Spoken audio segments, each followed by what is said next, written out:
Halo, ketemu lagi di Offside Duo, episode hari Selasa. Gimana weekendnya? Pasti disuguhkan tontonan seru, terutama dari Timnas Indonesia U23 di Piala Asia U23 yang memberikan hasil bergelora, menyala, dan pastinya jarang sekali dilihat oleh pecinta sepak bola Indonesia.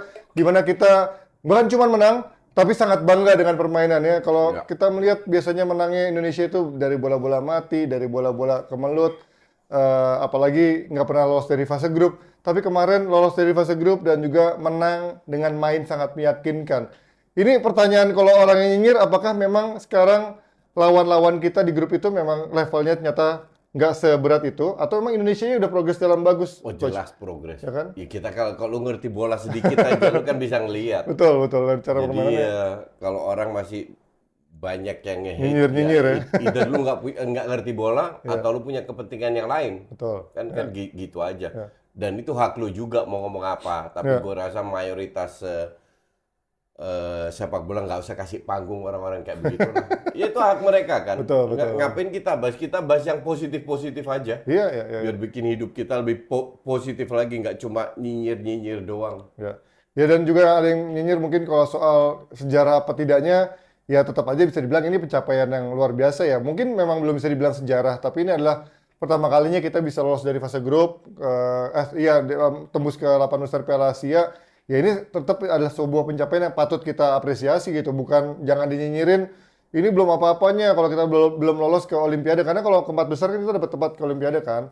Nah, ini gue melihat Coach, apakah ini yang apa ini adalah buah dari hasil kebijakan STY potong generasi. Jadi selama ini Iya. banyak pemain-pemain yang udah merasakan di timnas senior lebih cepat. Ketika mereka turun ke 23, mereka udah lebih merasakan mental bertarung dengan pemain-pemain yang lebih di atas dari usia 23 gitu Ya, kan. ini tujuannya dan STY nekat berani potong generasi. Ya, Jadi dengan pemain-pemain muda ini bisa lebih gampang ditatar dari awal. betul, betul. Dan ya namanya proses, inilah hasil dari proses. Ya, Dan perjalanan masih jauh. Karena betul. sebagus-bagusnya permainan kita, level kita masih Liga 2 Eropa sama Liga 1 Indonesia. Iya dong? Ya, ya, ya, ya. Jadi lu nggak bisa bilang Bisa kita dibilang. pasti menang lawan ini juara. Enggak, belum Benar, benar. tentu. Tapi Tapi ya, yang ditunjukkan sekarang ya lu bisa bermain kalau lu punya niat, punya intensi untuk ya, bermain bagus, lu fokus, enjoy the game, lu bisa main bagus. ya, ya. Dan yang penting kan sekarang progres. Dari match 1 ke 2 3 itu ada progres. Nah, ini harus diteruskan. Ya. Kalau diteruskan bisa aja kita menang lawan Korea, kenapa enggak?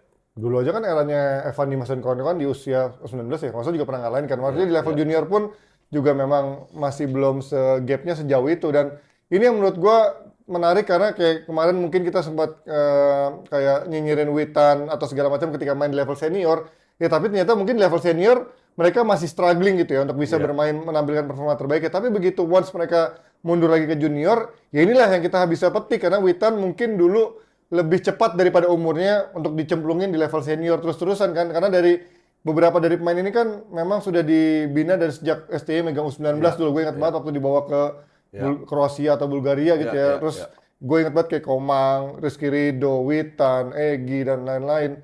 Itu memang bukan Egy, angkatannya siapa? Iya Egy ya. Terus memang sudah lama dibentuk gitu kan. Jadi akhirnya sekarang mereka bisa merasakan begitu main di level yang sesuai usia mereka, nyata mereka udah di atas itu gitu Iya. kan. Bahkan Australia. Oke, Australia mungkin mainnya lebih bagus lah dari sisi dominasinya. Cuman kita bisa menang dari Australia itu membuktikan kita nggak jauh gapnya dari Australia. Terus lawan Yordania yang kita mungkin secara fisikal takut, atau bukan, secara fisikal agak mengkhawatirkan karena Arab kan pasti badannya Ya. juga lebih tinggi-tinggi. Ternyata mereka kemarin nggak juga terlalu fizikalnya, nggak terlalu gapnya nggak jauh juga. Ya karena kita nggak ngadu fisik. Berapa kali adu fisik kita kalah. Kalah, betul. Tapi kita nggak, justru kita bermain ya itu dengan kombinasi sesuai dengan kapasitas kita. Lebih Iya, lincah di ruang kecil. iya. Dan ya kemarin layak banget menang. Iya, Layak banget. layak Berapa peluang banget. besar yang dapat? Oh, gol mereka aja kita yang cetak. Iya kan? Harusnya kita 5 ya, berarti Iya. letaknya bukan 4 ya. Jadi untuk gue sih yang jauh lebih penting untuk gue adalah permainan Ya, dan pemain Liga 1 itu udah mulai mendekati, udah mungkin selevel dengan yang dari luar. ya, ya. Kalau dari luar punya visi, akurasi, teknik dasar bagus itu kita udah tahu. Betul. Nah, yang Liga 1 ini yang sebenarnya yang agak ngeri kan. Ya Iya, kayak kemarin lah. bukan kemarin 3 match itu yang diserang tuh sisi kanan kan. Iya, iya, iya. Rio Fahmi, Rio Fahmi, Fajar, Ferrari. But that's okay. Fajar nggak main jelek, cuman dia defense-nya. Tapi kalau kita bicara seorang wingback yang defense-nya jelek, ya Cancelo sama TAA pun juga jelek gitu loh. Ngerti nggak? Kemarin Cancelo Klasiko berantakan Iya, banget. dan itu bukan pertama kali, Iya, sering Cancelo sering. kayak begitu. Dan ya semoga bisa lebih bagus karena serangannya pun Fajar keren, 2 kali kasih assist yang akurat gitu. Ya tinggal perbaiki defense aja. Jadi ya is oke, sekali lagi level kita cuma segitu dan kita benar-benar bisa bermain semaksimal mungkin. Dan jangan kaget kalau kita bisa jauh. Ya ini akhirnya membuat kita mungkin stop lah untuk mengkomparasi atau membanding-bandingkan, karena pada akhirnya dengan adanya banyak pemain yang dari luar itu, terutama bisa bermain di luar juga, nggak cuma yang mungkin keturunan ataupun bisa dibilang diaspora, tapi juga kayak Marcelino atau Witan yang juga pernah sekolah di luar atau pernah ilmu di luar, bisa menularkan ilmunya untuk main-main Liga 1 yang bergabung ke timnas di level junior seperti ini kan, Komang Teguh, siapa tuh, Fajar, Rio Fahmi. Akhirnya mereka bisa closing the gap pelan-pelan gitu, Coach. Iya, Ya walaupun pelan-pelan, mungkin betul. Ya kan, walaupun mungkin untuk ke tim senior mungkin masih persaingannya begitu lebih ketat, ya tapi jangan justru lu malah jadi inferior dengan persaingan itu kan. Lo harus meniru dan belajar lebih banyak. Pemain kayak Rizky Ridho itu selama 3 match main keren. Witan etos kerja luar biasa. Cuman di match pertama kedua kan dia sering salah passing. Nah kemarin enggak. Dan di situ kelihatan betapa pentingnya seorang Witan kalau dia enggak begitu banyak salah passing. Marcelino juga kemarin bagus banget. Iya, Marcelino bagus, 3 match dia punya kontribusi. Arhan, jangan lupa luar biasa mainnya 3 match beruntun. Arhan. Jadi ya semua keren. Bahkan Fajar, Ferrari pun main cukup solid. Hernando dong top banget ya. Hernando sih udah paling top lah sekarang ya. Hernando juga membuktikan walaupun dia nggak terlalu tinggi, tapi di level ini masih oke. Walaupun level senior gue masih ragukan ya.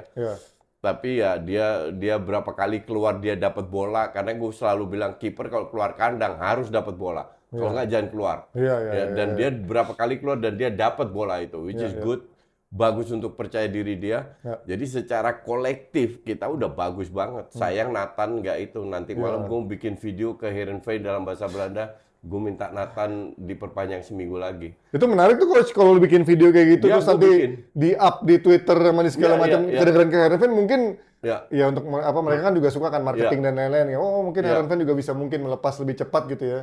Ya siapa tahu, dan kita kan di perempat finalnya kan ketemu Jepang nih yang udah menang, kalah lawan, South Korea Selatan ya, karena Korea Selatan bisa ngalahin Jepang dengan skor 1-0 lewat gol Kim Min-woo, dan ini yang membuat kita lo kalau disuruh milih Jepang apa Korea, atau ya udah siapa aja, bring it on gitu. I don't care, bring it on. Ya karena U23 sebenarnya levelnya nggak segitu-segitu amat juga ya. Orang bilang Australia gila, Australia ikut Piala Dunia bla bla bla. Kemarin kita keteteran di babak kedua itu kesalahan gameplaynya Sintayong yang di babak kedua dia main bertahan. Kita itu nggak bisa bertahan, oke? Dan itu dirubah babak kedua lawan Jordan tetap hajar. We have to play like that gitu loh. Jadi jangan main bertahan. Tapi Sintayong pun juga belajar dari kesalahan dia. Beruntung nggak jebol, tapi ya di mana-mana lu butuh keberuntungan. Dan mau Korea mau siapa bilang kita nggak bisa menang? Kalau kalian yakin nggak bisa menang, jangan masuk lapangan. Iya kan? Iya, jangan takut. Lu masuk lapangan untuk menang, titik. No any other option. Makanya gue bilang lawan Jordan sering nggak ada seri. Kita masuk lapangan harus punya mindset untuk menang. Dan kita buktikan kita bisa. Telak menangnya. Kalau kita lihat juga di tim seniornya pun juga untuk di kompetisi-kompetisi tertentu kan kadang Jepang sama Korea pun yang seniornya kadang suka menurunkan pemain-pemain lapis-lapisnya ya. Maksudnya nggak yang dari Eropa dikeluarin semua. Nah, gue juga merasa di U23 ini ya mereka juga nggak se-superior itu gitu. Karena generasi mereka yang bagus biasanya usia U23 itu biasanya udah bermain di luar sana gitu untuk menimba ilmu dan lain-lain. Jadi kalau gue lihat dari skuadnya kebanyakan yang ada di mainnya di liga lokal, trust me deh. Gue sempat nonton siaran Liga Korea berapa kali. Pemain-pemain yang di liga lokal itu ternyata gapnya jauh Coach. Dari yang level mungkin rank 1, 2, 3-nya bagus. Tapi rank tengah ke bawah itu menurut gue hancur gitu secara gapnya. Dibandingkan sama Jepang ya. Jadi gue merasa kalau lawan Korea U23-nya chance kita masih jauh lebih besar dibandingin lawan Jepang ya. Kalau ngelihat dari gap pemain-pemainnya. Gue nggak tahu deh. Karena Jepangnya tadi kalah lawan Korea. Ya mungkin aja sebenarnya level mereka nggak begitu jauh. Tapi kalau gue lihat dari liganya J-League One sama liganya Korea itu timpang banget dari peringkat atasnya ke peringkat bawah ketika diadu tuh kualitasnya jauh banget. Nah kalau Korea itu kerasa banget karena dia kalau nggak salah cuma 12 tim apa 13 tim itu timpang banget. Kalau Jepang tuh agak lebih merata, bahkan untuk tim promosinya masih lumayan bagus. Dan sekarang kita lawan Korea, semoga kita bisa memberikan hasil terbaik karena targetnya STY kan pribadi 4 besar kan.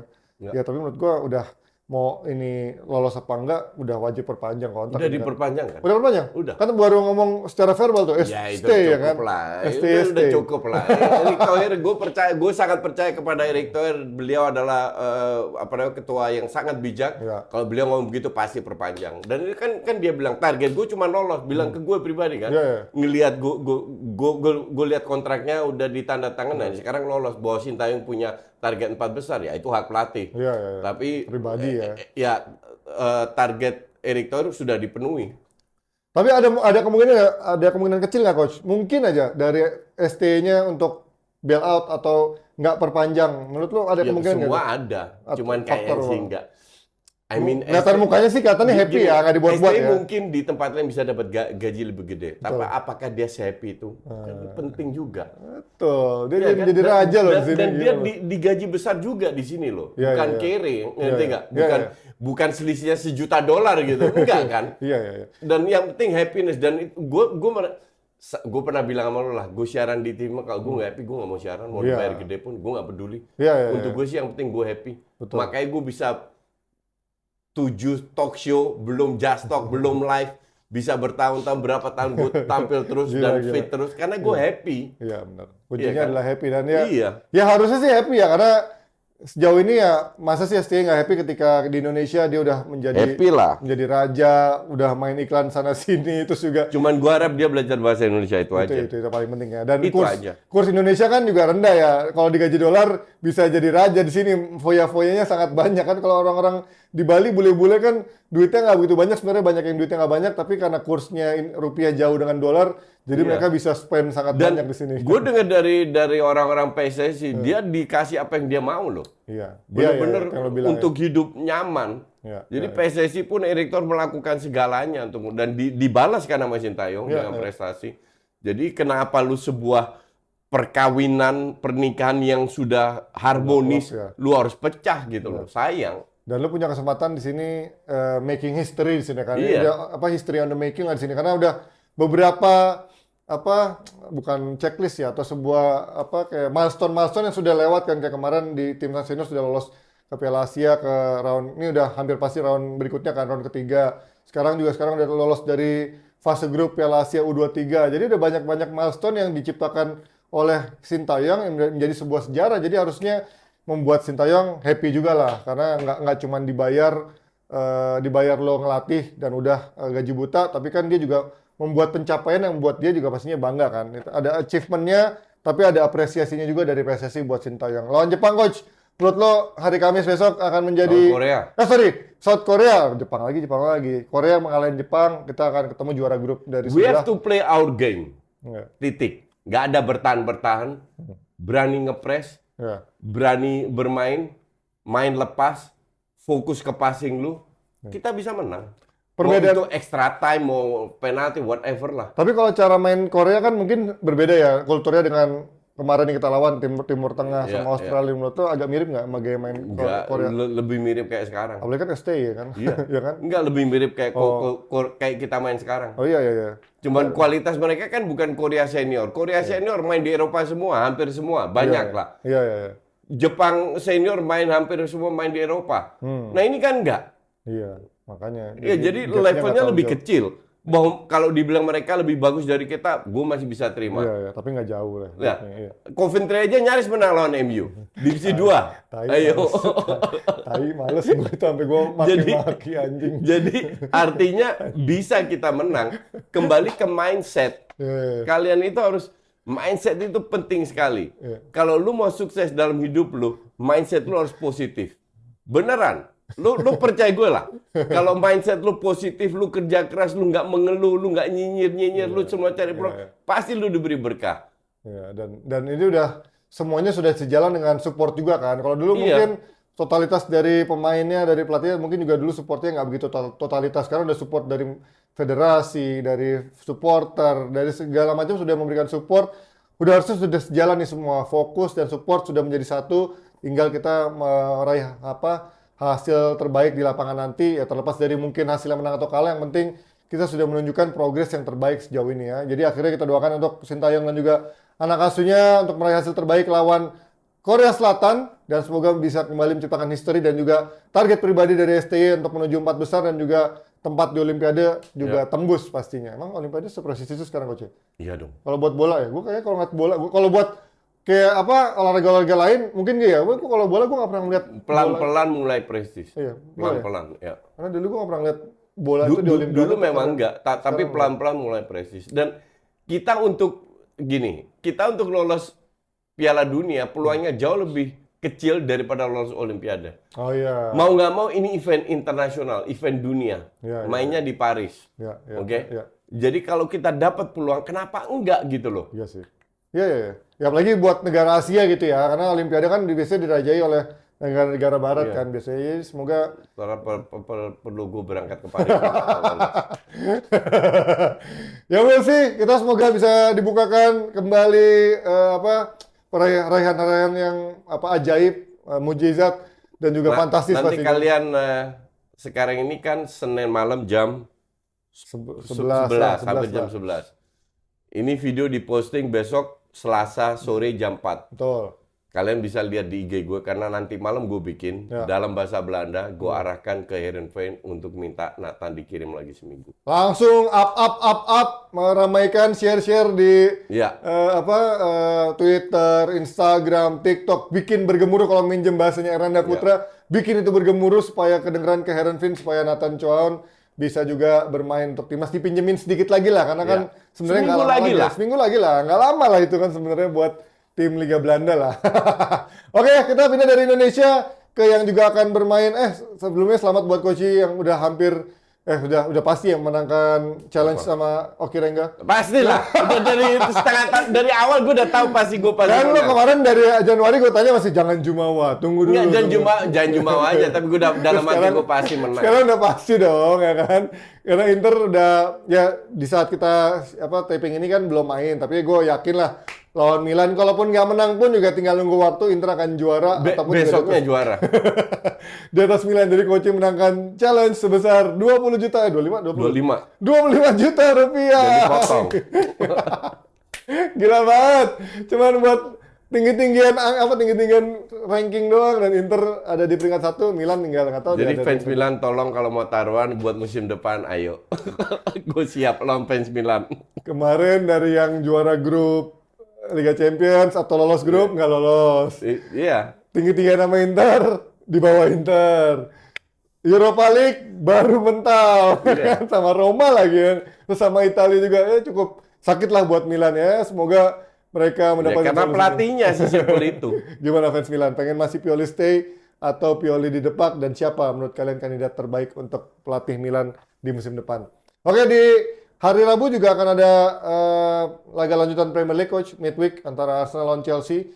Chelsea ini menurut gue masih... Gue ada live commentary khusus buat member domba. Yang mana? Arsenal Chelsea? Arsenal Chelsea. Nah, ini kan akan menjadi laga yang menurut gue juga ya ngeri-ngeri sedap ya, karena Chelsea sangat-sangat unpredictable, walaupun kita mungkin ketawain dari rankingnya, tapi tidak bisa diprediksi karena kemarin pun di lawan City pun juga nggak segampang itu kan, Coach. Jadi menurut lo apakah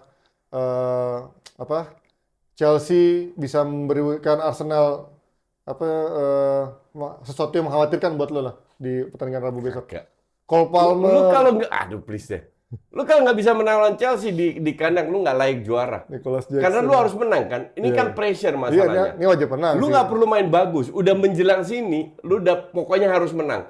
Lu mau main jelek, mau pro whatever lah. Emang lawan Wolves main bagus? Kagak. Tapi menang 2-0. Kecapean kan, tapi menang. Nah kayak begini. Sisanya harus dihajar kayak begini. Tapi baru lu menunjukkan lu punya mental, which is gue nggak yakin juga. Ya karena di week ini kan sebenarnya yang paling ringan kan ya paling berat ya Arsenal ini kan, kalau secara di atas kertas gitu nah, kan. Siapa yang pikir Liverpool seri lawan Crystal Palace? Iya bisa juga. Ya Liverpool besok lawan siapa ya? Gue lupa deh. Liverpool lawan siapa? City itu akan ketemu Brighton. Oh, Liverpool derby. Kalah malah lawan Crystal Palace ya.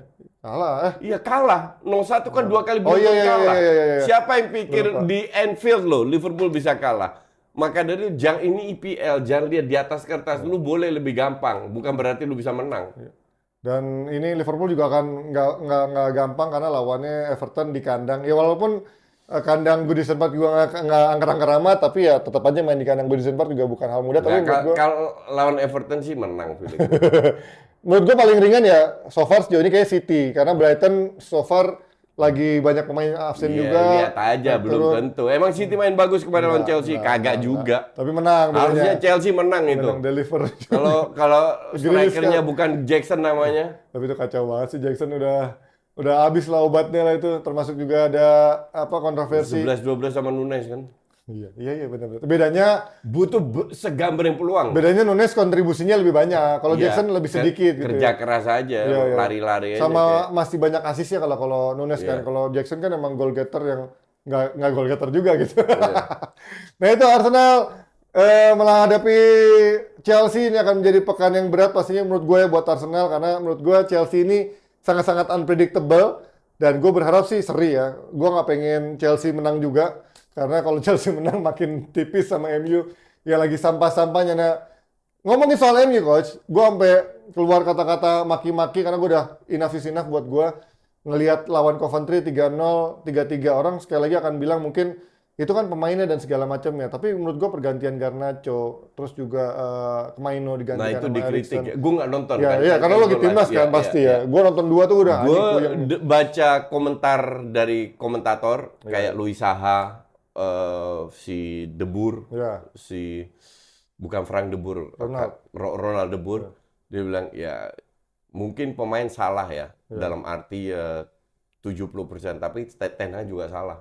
Salah satu adalah game plan, lu udah unggul 3-0 lawan divisi 2, harusnya lu nggak boleh kasih, ya kan? Iya. Harusnya bisa cetak gol keempat, gol kelima, Iya. kill the game lah. Iya. Ya menarik Maino sama Garnacho untuk Eriksen sama Anthony itu salah besar. Iya. Menurut mereka ya, Iya. karena gue nggak bisa komen, tapi ya gue lihat seperti yang gue bilang, gue mau lihat gameplaynya aja, karena kalau lu bilang hanya terlalu banyak cedera, praktis lu cuma Luke Shaw sama Martinez lu kehilangan, ya kan? Iya. Sama back tengah ya Martinez Iya. Luxo benar-benar. Ya, Itu dan utamanya. bukan berarti lu depan nggak bisa cetak gol Ya, kan? ya masalahnya lawan tim peringkat 8 Championship itu sih Iya, menurut gua gitu. iya, Kalau lawan betul, tim Premier League gua masih betul, oke lah betul. lo mau alasan kayak gitu. Tapi lo bermain dengan lagi-lagi Nggak bisa. transisi, Dan kemudian sama Roy Keane kan ini kayak tim championship division kan artinya pemain-pemainnya. Iya. Tapi kayak yang gue selalu bilang pemainnya kayaknya nggak mau kerja untuk Ten Hag, pengen bisa Ten Hag jadi. dipecat. Iya. Tapi kalau gue bilang Ten Hag dipecat, gue bilang bukan bukan keputusan solusi yang utama juga. Tapi bukan solusi utama. Bukan Lihat lu solusi harus utama pecat juga. pemain-pemainnya Betul, juga. gue juga setengah dari ini juga harus cabut, pelatihnya juga cabut. 70%. Dan gue melihat kemarin, oke Garnacho juga nggak main bagus, tapi menurut gue Rashford nggak kalah jeleknya gitu. Iya, Jadi gue tapi nggak Rashford ngerti. selalu main. Iya, gue nggak ngerti itu ya salah satu keputusan yang menurut gue kenapa Rashford selalu main di saat dia mainnya jelek, tapi bisa main hampir full. Terus juga kemarin siapa lagi Eriksen yang selama ini juga udah nggak pernah tampil buat Ten Hag, kok tiba-tiba gantiin Maino ya. Gue mungkin ngelihat Mainonya kecapean atau mungkin Mainonya nggak fit. Gue nggak ada yang tahu di belakang layar sana. Tapi Iya. gue merasa ada banyak missing yang gue nggak ngerti dari kepala Ten Hag. Apa yang membuat selama ini dan Ten Hag selalu gue nggak tahu coach kalau pelatih kan mungkin bisa berkata-kata yang lain di press con, tapi dia selalu menunjukkan resilience dan lain-lain. Nggak ada resilience yang menurut gue resilience harusnya Dia itu nggak pelatih berani hajar pemainnya. Kalau gue jadi Ten Hag, ini udah terlalu banyak. Iya. Gue jadi Ten Hag, gue hajar pemain gue. Nah, Tapi dia nggak berani hajar. Nah, dia pemain. berani ngajarnya individual kan coach selama ini kan Mungkin, kayak iya. Sancho, siapa yang main disebut ya Iya. Garnacho gitu. Tapi gue yakin nih dia sekarang takut menghajar the whole pemainnya yang lagi jelek karena mungkin ketika dia ngajar satu tim, dia pasti akan kehilangan suara di ruang Mungkin. ganti. Menurut gue itu yang menurut gue Mungkin. dia sebenarnya juga udah di Dia ujung dia agak terlalu ujung lembek tanduk sih lah. kalau gue bilang.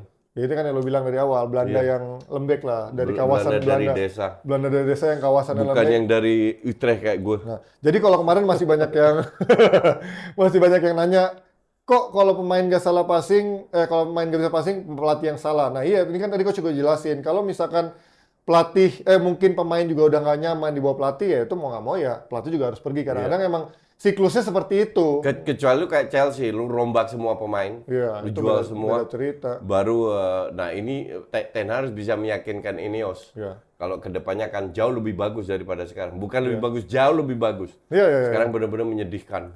Dan kalau untuk ngomongin itu yang gue selalu bilang, mau rombak semua pemain pun juga nggak semudah itu kan. Butuh waktu lebih lama lagi karena ngejual pemain MU juga nggak gampang gitu. Pertama mau jual rugi apa enggak, ini harus muter otaknya tuh untuk dapetin keuntungan. Kalau jual rugi dia juga nggak bisa ngapa-ngapain. Tapi kalau nggak jual dia juga nggak bisa ngebangun tim dengan pemain yang mau. Mungkin pemain-pemain toksik, kalau kata Mourinho di squad sekarang tuh masih ada beberapa pemain toksik yang sebenarnya dulu pengen buang tapi nggak bisa dia buang di era dulu ya. Gue nggak tahu apakah mungkin itu Rashford, karena eranya Mourinho kan berarti udah sisa beberapa pemain kan, mungkin Luke Shaw, mungkin Rashford, mungkin siapa AWB, gue nggak tahu siapa di sana yang mungkin di era Mourinho masih toksik. Tapi kita lihat nanti apakah Ineos masih punya kesabaran atau enggak, karena menurut gue hasil lawan Coventry ini terlepas ke final, menurut gue ini bukan hasil yang membanggakan, karena gue lihat kemarin main-main MU juga nggak ada yang selebrasi, bahkan fans MU pun udah banyak yang pulang, walaupun sempat ada yang balik lagi mau ke stadion karena tahu ternyata golnya dia nulir karena offside. Tapi ya gue merasa enough is enough buat gue nggak sama sekali udah nggak betul, happy. bukan masalah skor aja. Ini udah nggak happy nonton tiap pekan ya.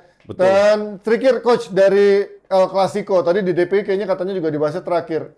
Dibahasnya sangat sedikit ya. Tapi sebenarnya nggak fucking match dan Barca layak kalah. Kenapa? Iya. Tidak ada determinasi untuk menang. Dan kalau golnya berdasarkan golnya si Lamine Yamal dianulir, let it be. Bukan masalah itu. Pada saat skor 2-2, Madrid yang pengen menang, Barca enggak. Pas ketinggalan baru Barca ngegas. Kenapa lu nggak dari awal ngegas? Jadi emang Xavi ini udahlah bagus lah, makanya kan udah berapa bulan yang lalu gue bilang kemarin Barca menang, Madrid tetap juara. Tapi kalau misalkan Xavi out sampai sekarang kan belum ada nih kandidat pelatihnya yang paling dekat, coach. Menurut lo mungkin nggak nyari pelatih dari luar Spanyol, karena secara uang kan Barca nggak banyak-banyak nggak banyak-banyak banget. Dia harus milih pelatih luar dengan gaji besar. Pelatih Hansi Flick kan juga udah lama jobless juga. Ya, tapi kan gajinya gede pasti. Dia kan harus milih pelatih gaji besar atau beli pemain dengan gaji besar juga. Gue mending pelatih yang bagus. Investasi di pelatih dulu berarti ya, tahun ini tahun depan kan. Iya. Ya, we'll see lah. Dengan ini Barca udah pasti puasa gelar di musim ini. Liga Champions nggak dapat, Liga juga nggak dapat, Copa del Rey juga nggak dapat. Itu udah pasti, udah setengah tahun lalu gue udah bilang nggak jelas. Ya sebenarnya kalau kemarin menang kan lebih gap-nya lebih dekat. Ya bikin seru aja. Ini enggak. Tapi tetap nggak juara. Tapi ternyata Madrid masih tetap bisa menunjukkan Madrid-Madridnya. Determinasi Madrid itu gue kelihatan jauh lebih besar daripada Barca. Based on that. Dan lagi-lagi Bellingham menunjukkan dia memang pemain besar ya. Di El Clasico lagi-lagi dia bisa nyetak gol dan momen yang krusial. Oke, itu dia dari update kita, dan kita akan lihat dari hasil Chelsea Arsenal di hari Kamis, dan juga ada update-update dari Premier League di hari Kamis subuh. Kita akan update dan menunggu hasil timnas hari apa ya? Kamis malam ya?